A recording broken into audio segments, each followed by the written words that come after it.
Assalamualaikum warahmatullahi wabarakatuh. Selamat pagi anak-anak. Berjumpa lagi dengan Ustazah Nisa. Nah, pada pertemuan kali ini kita akan belajar tematik. Tapi belajarnya adalah mapel PPKN. Begitu ya.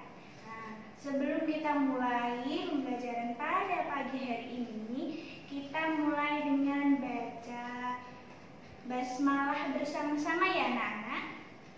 Supaya diberi kelancaran sama Allah. Oke.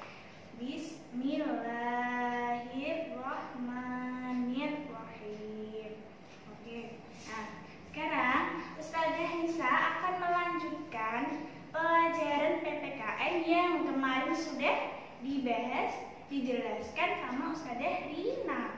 Itu ya, Ustazah melanjutkan dari penjelasan Ustazah Rina. Kalau kemarin Ustazah Rina menjelaskan tentang simbol Pancasila dan bunyi sila Pancasila. Itu ya. Nah, sekarang Ustazah akan menambahi yaitu contoh penerapan sila Pancasila di rumah, gitu ya. Nah, tentunya kalian sudah hafal ya 5 sila itu?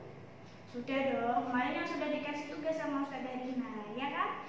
Nah, sudah hafal 5 sila, juga sudah hafal simbolnya. Nah, sekarang contohnya. Nah, perhatikan di papan tulis ya. Contoh penerapan sila-sila Pancasila di rumah. Sila yang pertama, ini gambarnya apa anak-anak? Bintang. Nah, sila pertama itu simbolnya bintang. Kira-kira bunyinya sila pertama itu apa ya? Ketuhanan yang Maha Esa. Benar. Nah, contohnya apa? Jika diterapkan di rumah. Contohnya melakukan ibadah bersama keluarga. Nah, jadi contoh penerapannya kita menerapkan sila Pancasila yang pertama yang kita terapkan ketika di rumah, yaitu kita beribadah bersama-sama dengan keluarga. Nah, misalnya nih sholat 5 waktu, sholat maghrib berjamaah bersama ayah, bunda, kakak, adik, kita lakukan bersama keluarga. Nah, contohnya apa lagi ya selain yang ada di papan tulis ini? Nah, berdoa sebelum makan malam bersama keluarga, makan bersama-sama. Kita berdoa terlebih dahulu. Nanti anak-anak yang memimpin doanya, begitu ya. Nah, itu contoh penerapan sila Pancasila yang pertama di rumah. Ya, sila kedua. Gambarnya apa ini? Rantai. Rantai itu simbol sila yang kedua. Bunyinya apa? Bunyinya kemanusiaan yang adil dan beradab. Nah, contohnya apa? Contohnya membantu adik belajar membaca. Siapa yang punya adik di rumah? Nah, kalau adiknya belum bisa membaca, maka dibantu supaya adiknya bisa membaca. Nah, itu contoh yang sila kedua. Contohnya apa lagi ya sila kedua itu? Nah, contohnya membantu orang tua. Jadi kalau di rumah siapa yang suka membantu orang tuanya? Ayo. Nah, kita anak-anak yang solihah harus rajin ya membantu orang tua di rumah, biar orang tua senang dibantu. Jadi pekerjaannya jadi ringan, begitu ya anak-anak. Nah, terus contohnya ada apa lagi? Menghormati orang yang lebih tua. Jadi kalau ada orang yang lebih tua, misalnya di rumah kan ada ayah, ada kakak, ada ibu. Jadi kita harus hormat, harus patuh sama orang yang lebih tua. Nggak boleh semena-mena, harus menghormati ya.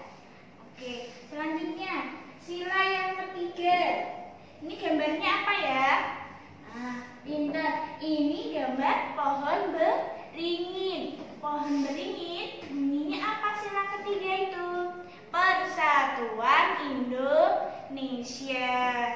Contohnya apa?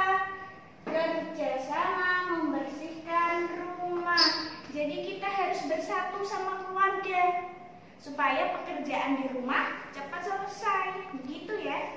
Jadi harus saling tolong-menolong, gotong royong, saling membantu. Nah, supaya sama-sama meringankan pekerjaan jadi cepat selesai. Nah, contohnya ada apa lagi? Nah, tidak berkelahi dengan saudara. Nah, itu penting. Gak boleh sama adiknya, sama saudara sendiri bertengkar, berkelahi. Itu tidak rukun, tidak boleh ya. Berarti tidak bersatu sama anggota keluarganya sendiri, tidak boleh. Gitu ya anak-anak ya. Anak yang solih-solihah dia harus rukun sama keluarga, sama tetangga, sama teman-teman di sekolah. Begitu ya. Nah, sekarang sila yang keempat. Gambarnya apa? Oh, ini gambarnya adalah kepala banteng. Bunyinya apa ya sila keempat? Sila keempat itu bunyinya kerakyatan yang dipimpin oleh hikmat kebijaksanaan dalam permusyawaratan perwakilan. Nah, contohnya apa? Contohnya musyawarah keluarga untuk memilih tempat berlibur. Nah, anak-anak ini tentunya ya, kalau waktunya berlibur, biasanya berlibur kemana? Nah, tentunya untuk pergi ke tempat berlibur yang kita sukai, kita harus mendiskusikan dulu, musyawarah dulu sama keluarga. Enaknya pergi kemana ya?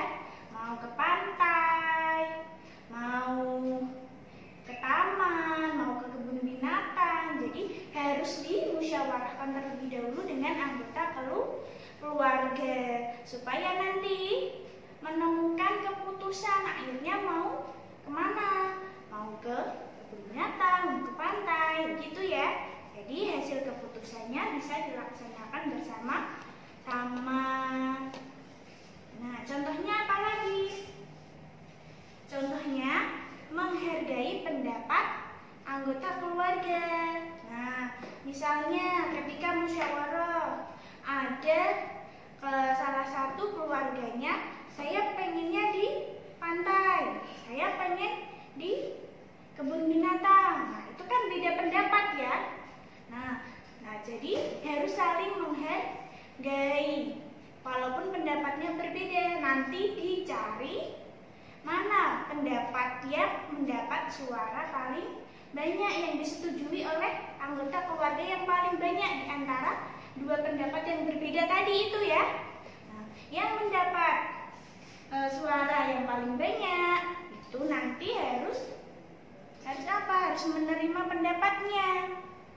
Begitu ya. Oke. Selanjutnya yang sila kelima. Sila kelima ini gambarnya apa? Padi dan kapas. Nah, bunyinya apa ya sila kelima itu? Keadilan sosial bagi seluruh rakyat Indonesia. Contohnya apa? Contohnya pandai membagi waktu untuk belajar dan bermain. Jadi kita harus rajin membagi waktu. Jadi waktunya belajar ya belajar, waktunya bermain ya bermain. Harus pandai-pandai membagi waktu. Tidak waktunya belajar malah bermain, waktunya bermain terus sampai lupa belajar. Tidak boleh seperti itu ya anak-anak ya. Anak-anak yang solih-solihah harus pandai membagi waktu. Waktunya mengaji, waktu belajar, waktu bermain harus tertata dengan rapi supaya anak-anak jadi anak yang rajin, disiplin, gitu ya. Nah, selanjutnya contohnya apa lagi? Contohnya mau berbagi makanan dengan anggota keluarga yang lain, begitu ya. Nah, kenapa kok begitu, Saudara? Harus berbagi makanan sama anggota keluarga yang lain. Karena apa? Kita punya keluarga. Di keluarga itu ada beberapa anggota keluarga. Nah, ada ayah, ada ibu, ada kakak, ada adik. Nah, kalau kita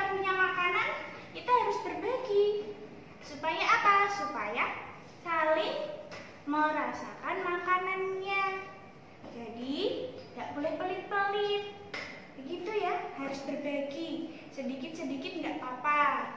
Yang penting bisa dibagi, dimakan bersama-sama, maka akan nikmat rasanya, lebih nikmat rasanya. Begitu ya. Nah, sama seperti kalau di sekolah. Kalau di sekolah punya bekal, punya makanan, temannya tidak punya.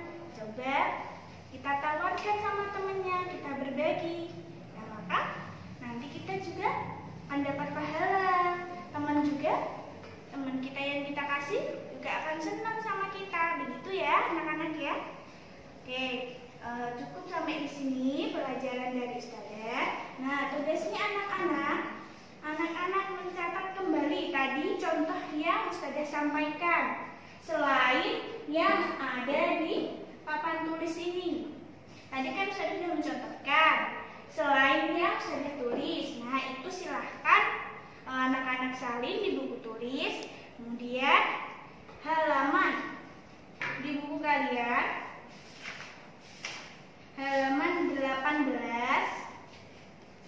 Halaman 18 yang nomor 4 itu dikerjakan ya. Jadi tugasnya ada 2, mengerjakan di buku sama menyalin yang Ustazah contohkan. Begitu ya anak-anak ya. Oke, cukup sekian pelajaran dari Ustazah hari ini. Kita akhiri dengan bacaan hamdalah bersama-sama. Alhamdulillahirabbil alamin. Tuh, cukup sekian.